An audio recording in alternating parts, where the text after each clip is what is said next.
Telangana CM Revanth Reddy ఎదుట పలువురు మావోయిస్టులు లొంగిపోనున్నారు. 124 మంది పీఎల్జీఏ మావోయిస్టులు లొంగిపోనున్నారు. కమాండ్ కంట్రోల్ సెంటర్లో 4 గంటలకు సీఎం రేవంత్ ఎదుట సరెండర్ అవుతారు. మావోయిస్టు అగ్రనేత దేవ్జీకి చెందిన దళం లొంగిపోనుంది. మరోవైపు అగ్రనేత గణపతి లొంగిపోతాడా లేదా అన్న ఊహాగానాలైతే వినిపిస్తున్నాయి.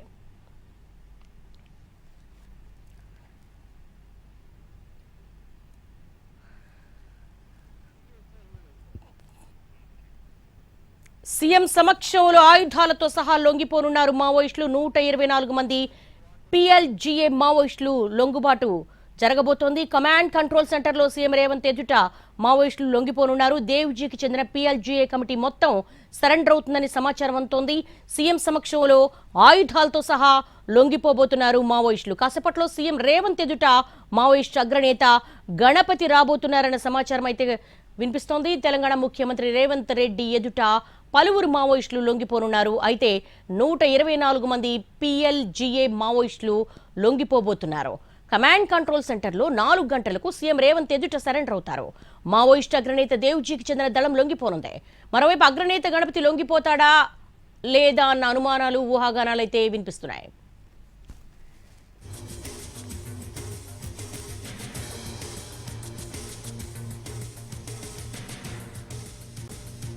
తెలంగాణ ముఖ్యమంత్రి రేవంత్ రెడ్డి ఎదుట పలువురు మావోయిస్టులు లొంగిపోనున్నారు. దీనికి సంబంధించి లేటెస్ట్ అప్డేట్స్ మా క్రైమ్ ఇన్పుట్ ఎడిటర్ రమేష్ అడిగి మరిన్ని వివరాలు తెలుసుకుందాం. రమేష్, దాదాపు 124 మంది పీఎల్జీఏ మావోయిస్టులు లొంగిపోబోతున్నట్టుగా సమాచారం అందుతోంది.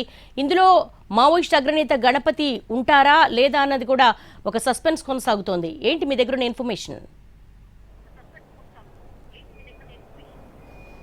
ఏదైతే మావోయిస్ట్ పార్టీ దాదాపు చివరంకాన్ని చేరుకుందని చెప్పొచ్చు. మార్చి 31 వరకు మావోయిస్ట్ పార్టీ లేకుండా చేస్తామని చెప్పి కేంద్ర ప్రకటించింది. దానికి అనుగుణంగానే ఒకవైపు ఏరోవేత్తలు కావచ్చు, ఎన్కౌంటర్ కావచ్చు, పెద్ద ఎత్తున కూపింగ్ ఆపరేషన్ నడుస్తుంది. అయితే చాలా వరకు మావోయిస్టు అగ్రనేతలు ఎన్కౌంటర్ చనిపోతే కొంతమంది లొంగిపోవడం జరిగింది. అయితే గత వారంలో 4 అగ్రనేతలతో పాటుగా మావోయిస్టు కేంద్ర కమిటీ కార్యదర్శిగా ఉన్న అటు దేవ్జీకు లొంగిపోవడం జరిగింది. ఆ సమయంలో కొంతమంది అటు పీఎల్జీఏ కార్యకర్తలు లొంగిపోతే ఇప్పుడు చూస్తే ఏకంగా 124 మంది పీఎల్జీఏ సభ్యులు ఇప్పుడు లొంగిపోతున్నారు. అయితే వీళ్ళకి సంబంధించి చూసినట్లయితే దీంట్లో పెద్ద మొత్తంలో 124 మంది అంటే 126 మంది అటు మావోయిస్టులు లొంగిపోతున్నారు. దీంట్లో 124 ఆయుధాలు మొత్తంగా సరెండర్ చేస్తున్నారు. అయితే దీనికి సంబంధించి చూసినట్లయితే ఇప్పుడు ఒకటి పెద్ద ప్రశ్నగా మారింది. దేవ్జీ మావోయిస్టు కేంద్ర కమిటీ కార్యదర్శిగా ఉన్న మావోజీ లొంగిపోతున్న సమయంలో సీఎం మాట్లాడతారని చెప్పి సమాచారం అప్పుడు వచ్చినప్పటికీ అప్పుడు సీఎం మాట్లాడకుండా కేవలం డీజీపీ మాత్రమే మాట్లాడడం జరిగింది. డీజీపీ అయితే లొంగిపోవడం జరిగింది. కానీ ఇప్పుడు జరిగిన పరిణామాలు కావచ్చు, లేకుంటే కేంద్ర హోంశాఖ మంత్రి